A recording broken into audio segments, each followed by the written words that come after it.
محمدی ام، مدیر فروش و حسابدار. دقیقاً عین فروشنده ها گفت. فاطیما متینانی جدی‌تر. فاطیما متینانی هستم، روانشناس. امیدوارم که ویدیوهای قبلی ما رو دیده باشین و میریم ببینیم این هفته قراره در مورد چی صحبت کنیم. هفته قبل یعنی ویدیوی قبل در رابطه با ترس از قضاوت‌ها خیلی صحبت کردیم. امیدوارم که اون ویدیو رو دیده باشی و اومده باشی که ببینی که وقتی که ذهنت از قضاوت‌ها آزاد شد، الان می‌خوایم در رابطه با چی صحبت کنیم. اگر ویدیو قبل ما رو دیده باشی یه چند تا تمرین گفتیم. توی این تمرین ها گفتیم خودتو توی این چالشه قرار بده که یه بارم خلاف اون باورها، خلاف اون قضاوت‌هایی که تا حالا تصور می‌کردی رفتار کن. بعد از اون احساست رو بنویس که ببین اون صدای درونه حالا بهت چی میگه. آیا اون صدای درون خوشحال هست یا نه؟ بزرگترین فکر می‌کنم ترس از قضاوته که گفتیم به خاطر تایید طلبی ماه.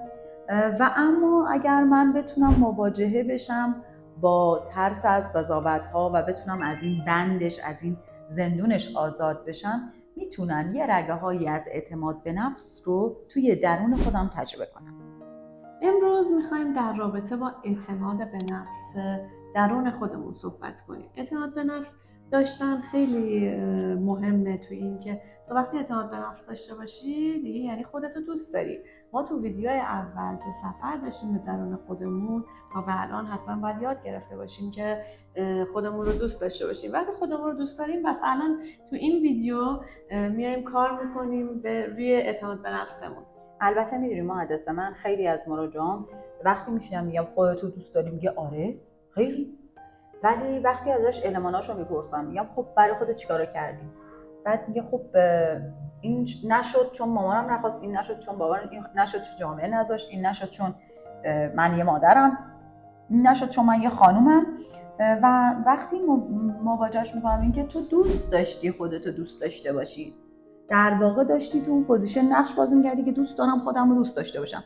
و از نظر زنها زن قوی بودن یه معنی دیگه ای داره. مثلا این اعتماد به نفس که مثلا ما داریم در موردش صحبت می‌کنیم نشونه قدرته، میگن که ما مثلا زمخت بشه یا مثلا ادای مردا رو دراره، اینجوری زن قویه. در حالی که اعتماد به نفس با این که تو یه آدم قوی باشی کاملا متفاوته. دقیقاً. اصلا این که من تو قدری از قدرت وجودی خودم باشم که خودم رو با همه بالا پایینام دوست داشته باشم. یادتونه توی ویدیو اولمون بود فکر کنم یا دوم بود یادم نیست که گفتم ببینید چه نقطه ضعف و قوتایی دارین، برای اینکه درون خودشون رو به خودشناسی برسین چه نقطه قوت‌ها و ضعف‌های توی خودت پیدا کردی.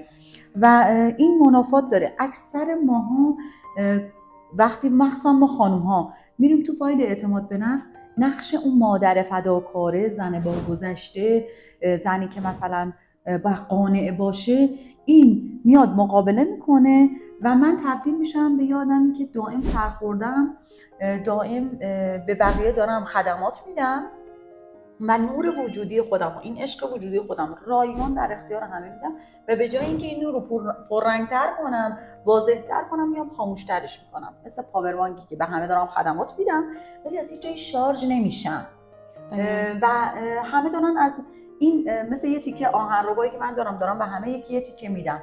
خب آهنربای خودم ضعیف‌تر میشه دیگه. حالا من یه خاطره بگم. یادم 4-5 سال پیش خب من این شخصیتی که الان از من میبینین واقعا این شخصیت نبودم. خیلی رو خودم کار کردم و بنا به تجربه‌ای که کسب کردم خواستم برای شما هم ویدیو بذارم. 4-5 سال پیش من خیلی شاکی بودم از خودم، اطرافیانم، حتی خدا. یادمه یه پیجی رو دیدم و اونجا گفت که تو تا حالا برای کسی کادوی چیزی خریدی؟ یعنی من رفتم تو دایرکتشون، استاد کمکم کرد، گفتش که تو تا حالا برای کسی کادو خریدی، سورپرایز کردی؟ گفتم اوه تا دلت بخواد. یعنی انقدر زیاد بود نمی‌دونستم بشمارم. گفت برای خودت چی؟ تا حالا کادو خریدی؟ تا حالا مهندسه رو به یه رستوران دعوت کردی؟ یه هدیه شیک براش خریدی؟ گفتم خیلی اصلا با این جمله من بغضم گرفت. کلی گریه کردم. گفتم نه، واقعا من هیچ وقت هیچ کاری نکردم که مهندسه رو خوشحال کنم.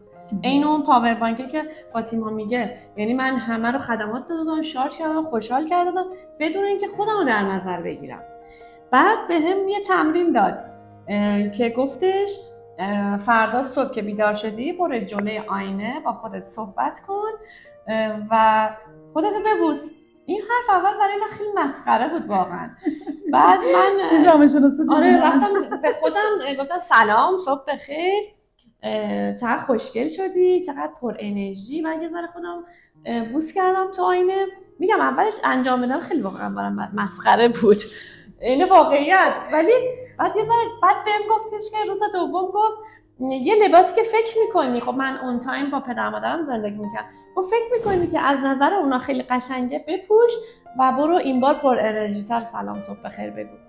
بعد من اون لباسی که فکر میکردم مورد پسند اوناست پوشیدم و رفتم گفتم سلام صبحتون بخیر بدون اینکه جواب سلام من نکنم. چقدر لباست خوشگله.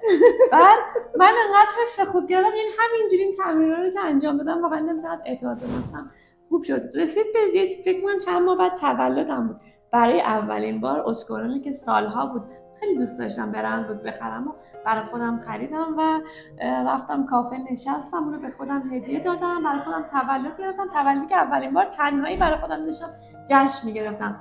واقعا حس خوبی بود. میخوام بگم که از اونجا اعتماد به نفس من شروع شد.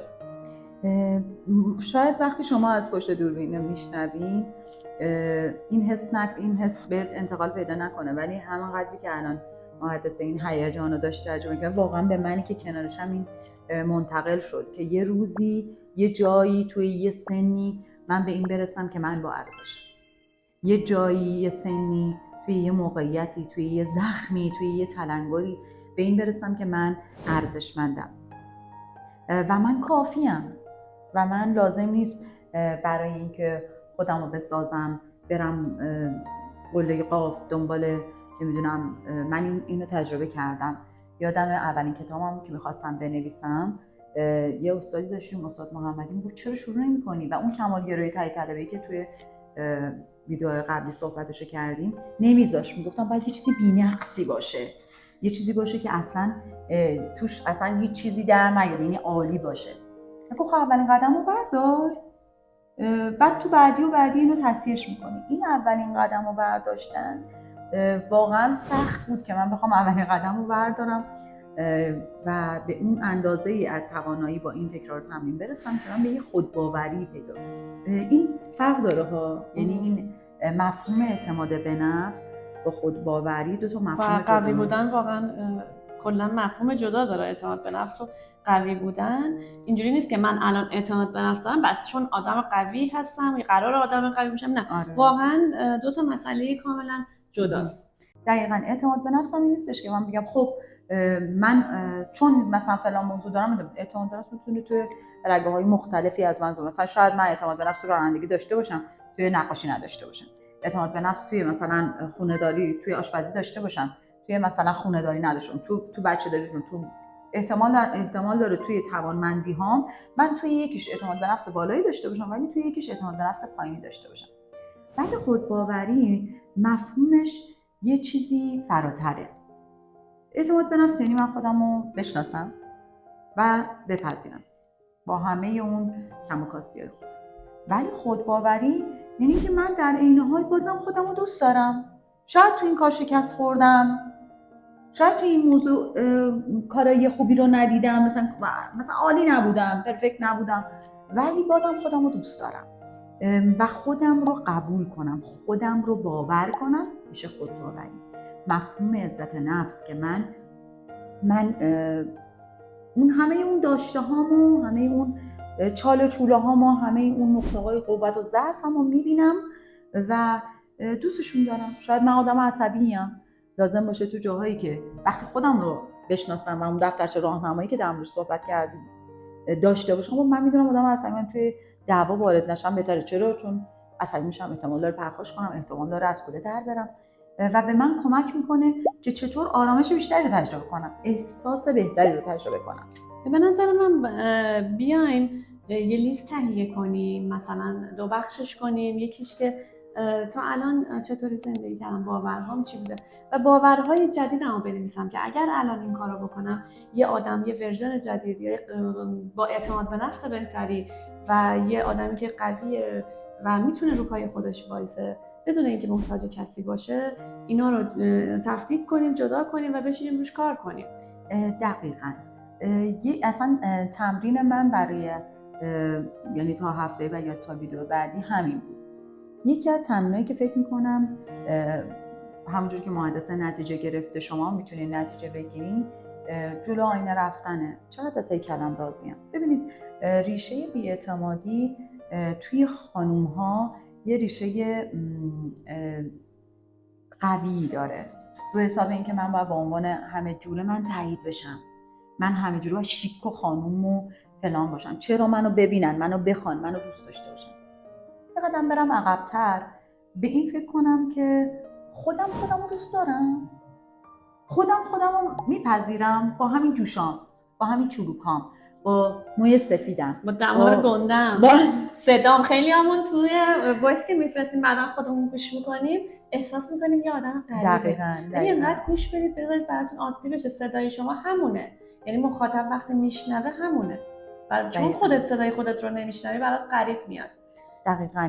این بهترین تمرینه که فکر میکنم اگر انجامش بدین یه قدم به اون صدای درونتون نزدیکتر میشین و با خودتون بیشتر دوست میشین. اصلا من کسی رو سراغ دارم مثلا میریم تو جمع صحبت نمیکنه، میگه من لهجه دارم، بهش میگم بشین اینقدر صدای خودتو ضبط کن، اینقدر مثلا ببین کجاها اگر تمرین کنی لهجت بهتر میشه، اعتماد به نفست اینجوری بالا ببر. بعضی وقتا خودمون باید واقعا یه راهکاری پیدا کنیم، اون چیزی رو که فکر میکنیم اعتماد به نفس ما رو میگیره راهش رو پیدا کنیم و در راستای اون قدم برداریم. دقیقاً قوی شیم، خودمون رو قوی کنیم. ببین همیشه این نیست که مثلا خیلی جاها، خب واقعا ما خیلی سال با هم دوستیم، تو به من راهنمایی میکردی، این راهنمایی جایی مهمه که من بهش عمل کنم. یعنی اگر صرفا ما داریم از تجربیات خودمون برای شما میگیم، اگر شما انجامش ندین یا سرسری ازش رد بشین این ویدیو واقعا ارزشی نداره. ولی اگر از تجربیات ما استفاده کنید و شما هم چیزایی که میگیم رو گوش کنید و انجام بدید، قطعاً فردی میشی که عاشق خودت بشی. دقیقاً. فاصله بین تنفرهای ما، رنجش‌های ما از خودمون که وقتی تکنیک آینه رو استفاده کنی یا تکنیک باورها رو، لیست باورهای من از خودم، لیست باورهای من از توانمندی هام، این لیست رو بنویسی و هر روز به یه باور مثبتت رو اضافه کنی، یه باوری که به تو قدرت میده رو اضافه کنی و هی تمرین رو تکرار کنی. مثلا من نمیتونم توی جمع صحبت کنم چون میترسم توپق بزنم، بشینم به قول مهندس چندین با ویدیو از خودم بگیرم یا خودم تو جمع‌های خانوادگی به چالش بکشم، تو جمع‌های دوستانه به چالش بکشم که آیا من میتونم. یا حتی مثلا من یه دونه از مراجعان بود میگفتم تو فوق‌العاده‌ای توی زمینه تدریس و آرایش و میکاپ آرتیست عالی از تو در میاد، ولی تا کی میخوای خدمات بدی؟ برو تو لاین آموزش. میگفت من جلوی دوربین نمیام. نشون دهنده اعتماد به نفس پایینش نسبت به قدرت. چرا؟ چون توانمندی‌های خودش رو پایین میدی. گفتم دوربین بذار و بارها و بارها از خودت ضبط کن که ببین اگر وقتی داری در مورد یه متریالی از مواد آرایشی صحبت میکنی توپق داری یا نه. باور کنید ما یه روزهایی تو اینستاگرام که ما پیج داریم برای ویدیو 1 دقیقه شاید بگم 20 دقیقه نیم ساعت وقت می‌ذاشتیم تا 1 دقیقه ضبط کنیم. ما هم یه روزی همینجوری بودیم. الان که داریم شاید خیلی بدون سانسور صحبت میکنیم، واضح صحبت میکنیم، واقعا ما هم رو ضعفامون کار کردیم. حتما رو ضعفات کار کن. یه خاطری از خودم بگم، من اولین باری که میخواستم خط چشم بکشم شبیه نوار قلب کشیدم. خانم خط چشم اصل آبی من میخواستم بشم نصفش که رفت تو چشمم و واقعا خدا روی سخت‌تر از بقیه رو آرایش کردن چون تعادلت بیشتره و اینجوری باید یه چشه کار کنی. برای من و شما که یه خانوم از این کارو شروع کنی، یعنی انقدر اینو تکرار کردم که توش مهارت به دست آوردم و بعد میتونستم، من جزء اونایی شدم که خیلی راحت سریع تو چند دقیقه آماده میشم، خیلی سریع آماده میشم. میخوام برای هفته بعد که این موضوع چالشی تره، موضوع مقایسه که فکر میکنم دشمن آرامش هممونه. واقعا موضوع مهمیه. حتما ویدیوی بعدی ما رو با ما همراه باشید که این چالش هم برطرف کنیم. صرفا دیده شدنه نیست، صرفا سابسکرایب و لایک و اینا نیست، با اینکه ما خیلی خوشحال میشیم، ولی یه قدمیه که شاید به تویی که یه گوشه دنیا کس کردی و فکر میکنی چقدر من فلانم، خودتو مدام سرزنش میکنی، خودتو مدام انگاری که گذاشتی گوشه رینگو داری میزنی، شاید یه قدمی باشه که بهت کمک بشه و احساس آرامش بدی، لذت درونی بیشتری رو تجربه کنی. حتما بیا تو کامنت ها به هم بگو که باورهای قدیمی با باورهای جدیدی که الان لیست کردی و نوشتی چه حسی گرفتی، چه تغییری کردی، چقدر اعتماد به نفست، مثل من که جلوی آینه خودم رو بوسیدم چقدر رفت بالا اعتماد به نفست. حتما برام بنویس، میام تک تکشو میخونم و حتما هم جواب میدم. پیگیره ها، ببین پیگیر مهندس از اونایی که حتما میاد برات کامنت میذاره و در مورد اون موضوع باهات 1000 تا تجربه داره که شیر کنه. امیدوارم که هفته بعدی هم همینجا همینقدر شاد، همینقدر قوی ببینمتون. لایک کامنت یادتون نره و خیلی خوشحالم که تا اینجای ویدیو همراه من و فاطیما بودیم. سابسکرایب یادت نره.